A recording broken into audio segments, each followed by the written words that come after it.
So quite a bit has happened since my last coverage of So I'm a Spider, So What. Of course, I left off on my last impression was episode 6. I actually recorded 7 and 8 impressions, but I never did get a chance to post them, so I figured I'd just jump ahead to 9 at this point. But yes, I just watched the recent episode 9 of So I'm a Spider, So What, and it definitely has kind of picked up. A lot of the comments regarding my previous impressions has pretty much either been, yeah, I agree with you, just wait. I read the light novel, so just wait. There's something coming up, and hey, if you don't like it, stop watching it. Which I don't hate the show. I don't know if I got that impression. Like I said, I want to love the show because of Aoyuki and a lot of the other stuff behind it. But putting that aside, it was funny because when I was actually going into my impressions thoughts on 6 or 7, 8, a lot of my emphasis was on the comments of the teacher regarding the existence of the 26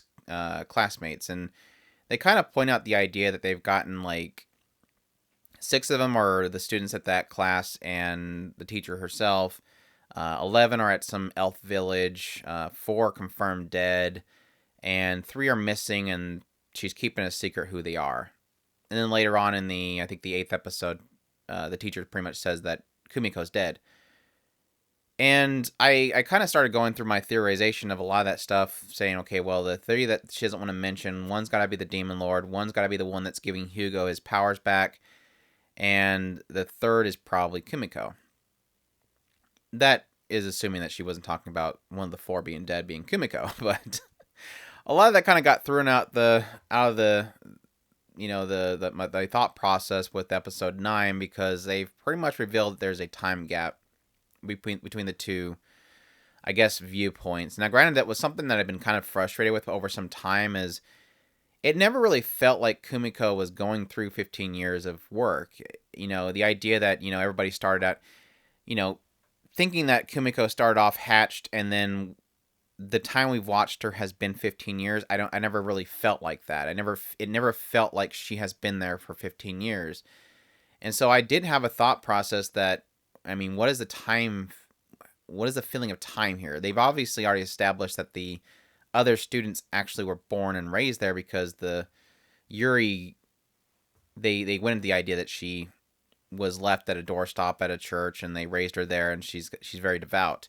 So it does solidify the fact that they've all been there for 15 years as well. But they never really gave a impression of the time, the feeling of time with Kumiko.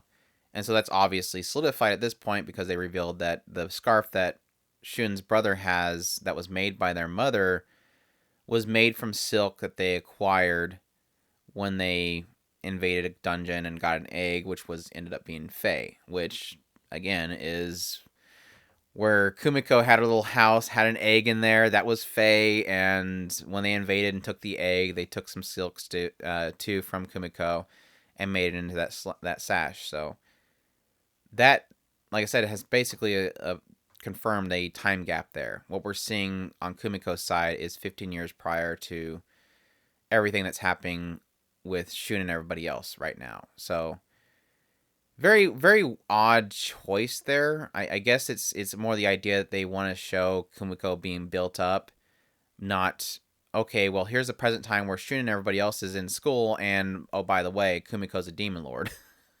It's a little bit less of a interesting story to be told, to just kind of jump straight up and say, okay, here's the day that Kumiko was born, here's the day that Shun was born, and everybody else, and they're all babies, and then, present time, Kumiko's a demon lord. So I guess that's technically what they're implying. They haven't really confirmed it yet, but it does seem like the lolly demon lord that we're seeing so much of is, I wouldn't really call her a lolly, but the demon girl that we've seen so much of that's demon lord is possibly Kumiko. Like I said, they haven't really confirmed it, but she does kind of control some of the demons with some thread, which could be magic, but it could also be actual silk. Um, I don't know. It kind of feels like they're implying that is Kumiko. We do.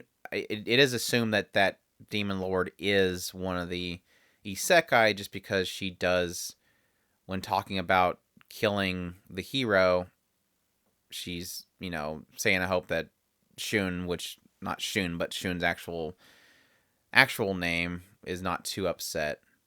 I mean, it could either be that or it could be the dark looking, not dark looking, but the creepy looking guy from the past life that was at the vending machine with Shun. But yeah, very very weird storytelling decision. It is kind of a cool little twist to the whole situation, but it does definitely answer a lot of questions that I've had over some time. I know a lot of people kind of point out that I was wrong with the taboo thing, that it's not what's making them stronger, but it's something that's unlocked with it. Because I know that Hugo ended up having an Emperor skill, and that was making him super strong. He also had that little percentage in thing, and it was interesting to see that the teacher can revert skills, like take them away, which was very interesting. I'm not sure exactly what allows her to have that skill and what that can mean going forward. Like, is she, when they were isekai there, was she given administrative skills to do that? There's obviously other people in this world that have admin skills. The one that went to visit Kumiko when she killed the dragon was calling upon some administration abilities. So it's very weird. They're playing this off to be a video game. They're playing it off like it's some kind of virtual world. Obviously, it's not. It seems like it's just a world that some god created that is playing like a game. And there's administrators and there's people that can call on admin skills and all that kind of stuff. Just people that are given like GM rights, game master rights, even though they're not the actual administrators.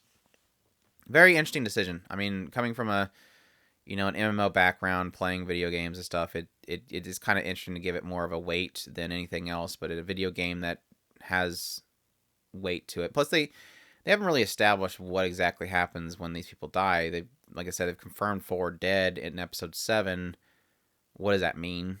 Do they die for real? Do they go back to the other world? It is finally nice to have the spoiler in the OP finally put to rest.